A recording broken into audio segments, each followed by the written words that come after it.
Olá, estamos aqui mais uma vez para estudar a Palavra de Deus, tirar lições, principalmente para a nossa vida de oração, que é o nosso tema, todas as quartas-feiras.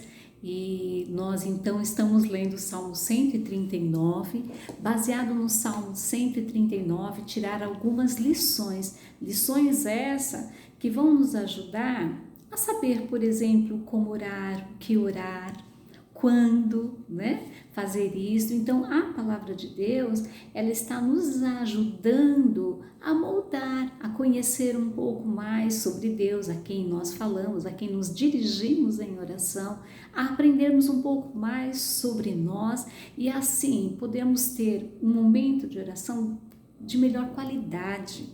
Aproveitarmos esse momento em que vamos apresentar diante de Deus as nossas questões, e poder então saber com quem é que nós estamos falando, com quem de fato nós estamos falando.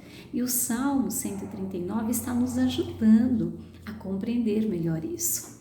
Então hoje nós vamos ler Salmo 139 a partir do verso 17. Nós vamos dar continuidade à semana passada, quando então nós terminamos ali falando um pouco mais do conhecimento de Deus sobre as nossas vidas. E agora o salmista, ele começa a dizer o seguinte, a partir do verso 17: Ó Deus, como é difícil entender os teus pensamentos, e eles são tantos, se eu os contasse seriam mais do que os grãos de areia.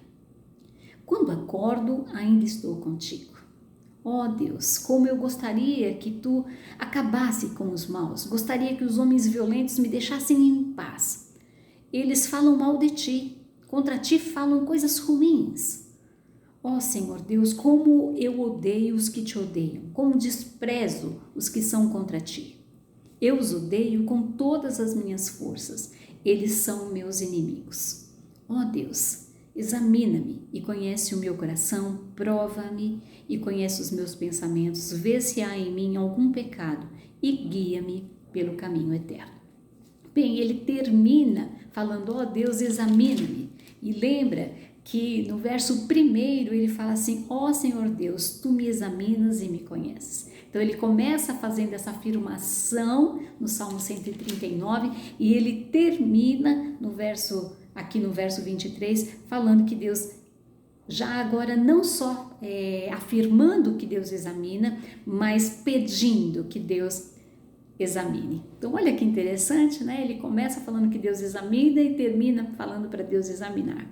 Esse ponto é muito importante para nós e eu gostaria de destacar que no verso 17 ele vai falar assim que ele não é capaz de compreender todas as coisas sobre Deus. É difícil entender isso, como é que as coisas estão acontecendo, é difícil entender um Deus que é onisciente, onipresente, onipotente, é difícil para ele, mas ele afirma que Deus está sempre com ele, né? É profundo esse conhecimento, é imenso, e ele vai comparar ao grão de areia, a quantidade, né, de grãos ali de areia, mas ele fala assim, mas quando eu acordo o Senhor está comigo. E agora ele vai para uma outra parte nessa afirmação que pode nos trazer grandes lições e que hoje eu quero te convidar a pensar um pouco sobre isso. Porque ele vai falar o seguinte, já no verso 19. Ó Deus, como eu gostaria que tu acabasses com os maus. Gostaria que os homens violentos me deixassem em paz. Agora ele começa a falar da maldade do outro, né? De quem que é o outro, do que o outro representa. E ele vai falar assim, olha, tem uma maldade no outro. Né? Então é fácil a gente perceber a maldade do outro primeiro, né? Parece que ele é bastante humano aqui, né? Eu acho que você deve aí, então, se identificar com ele, porque é isso mesmo que a gente faz. Então ele está fazendo isso, ele vai falando assim, nossa, olha como é que o outro é mau, olha como eles são violentos e eu quero ficar em paz disso, eu quero ficar distante disso.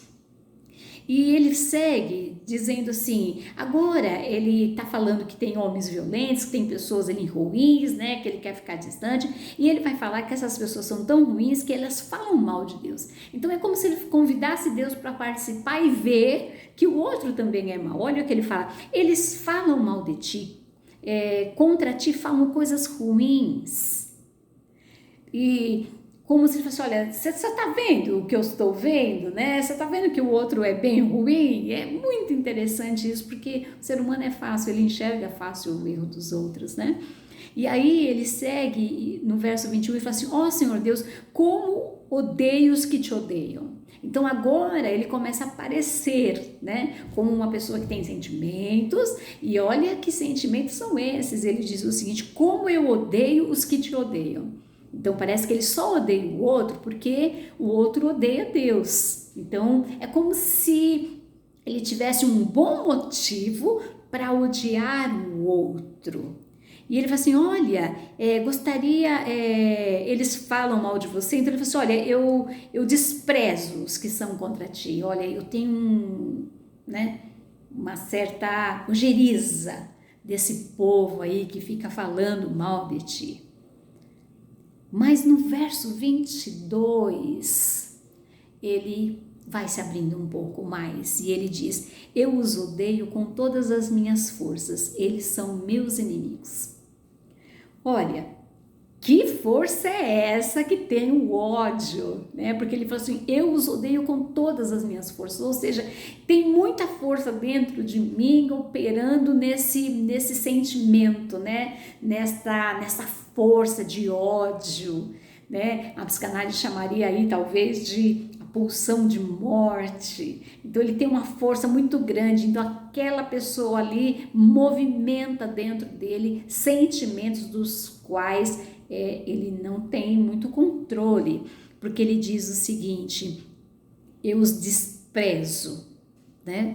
Mas ao final ele diz o seguinte, eles são meus inimigos. Começa a perceber que agora ele está mudando, porque quando ele vai falar que ele odeia o outro, que os outros são maus, então ele odeia porque eles são maus, ele odeia porque eles fazem coisas ruins. Depois ele não gosta porque eles falam mal de Deus.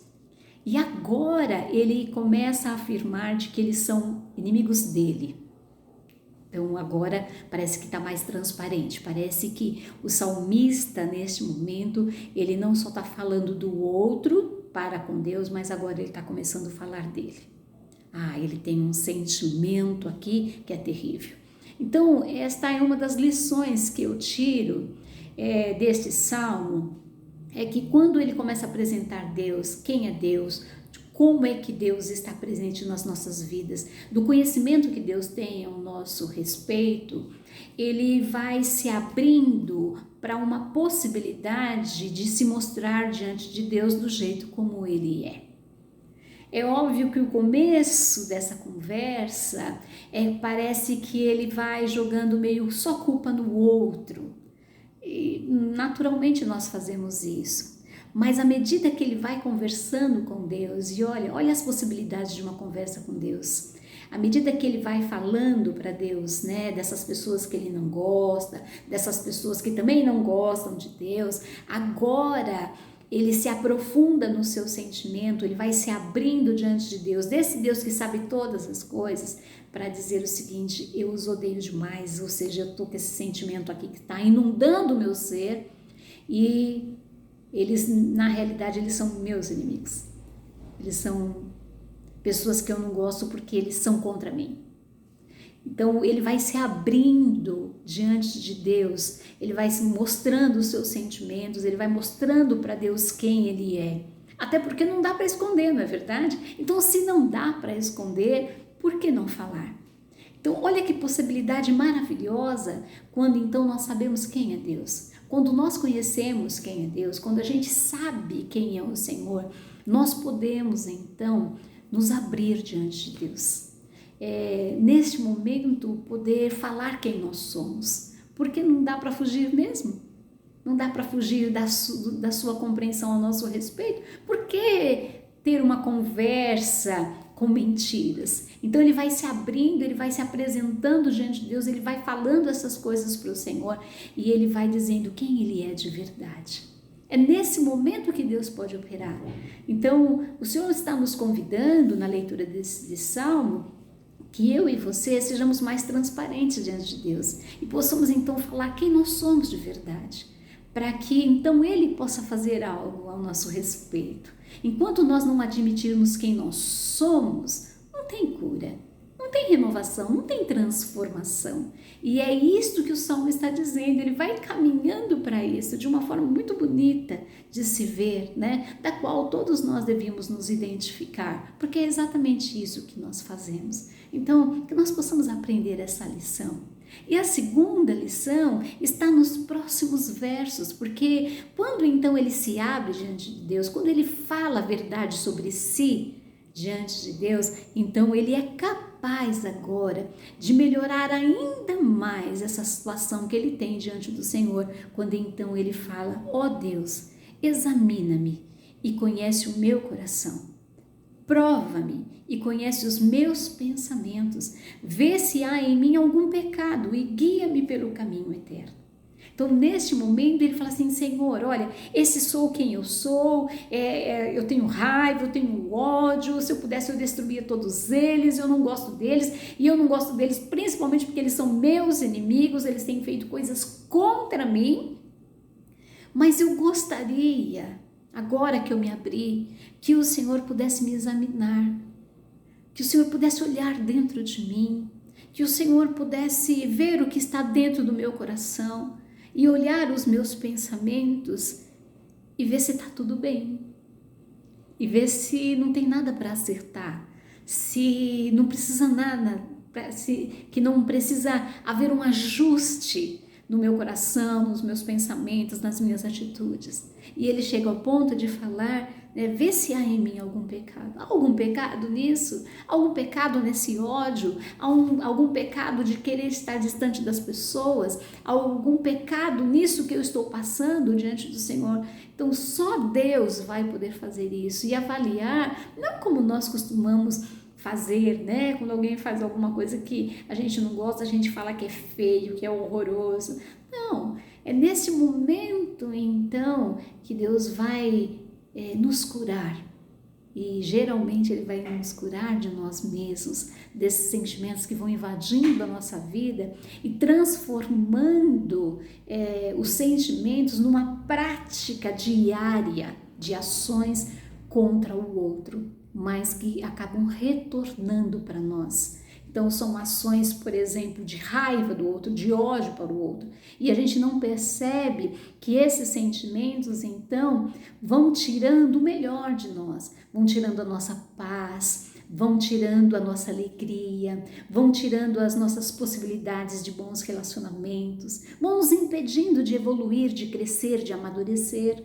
E quando o salmista fala isso assim que é o pecado, essa atitude, são esses sentimentos que vão transformando, né, o melhor que há em nós em pior. Vão transformando a nossa atitude que podia ser boa em ruim. Vão transformando a nossa visão com relação ao outro, né, de tal forma que ele também fique embaçado. E também vai embaçando a possibilidade de nós nos vermos como nós somos. Então, quando o salmista reconhece que Deus é tão poderoso, né, de tal forma que ele não possa imaginar, ele começa então a apresentar os seus sentimentos, a visão que ele tem dos outros, e depois ele começa a apresentar como é que ele está nestas relações. E somente então, quando ele consegue fazer isso, quando ele consegue ser autêntico para Deus, ele tem a capacidade de se submeter a um olhar de Deus, a um exame de Deus e a uma possibilidade de seguir um novo caminho. Porque ele diz o seguinte: se há em mim algum pecado, guia-me pelo caminho eterno. É o Senhor que pode fazer isso. Então é uma grande descoberta e eu quero te convidar a isso, a ser transparente diante de Deus, a se apresentar diante de Deus como você é. Não é tão simples assim, mas você pode tentar.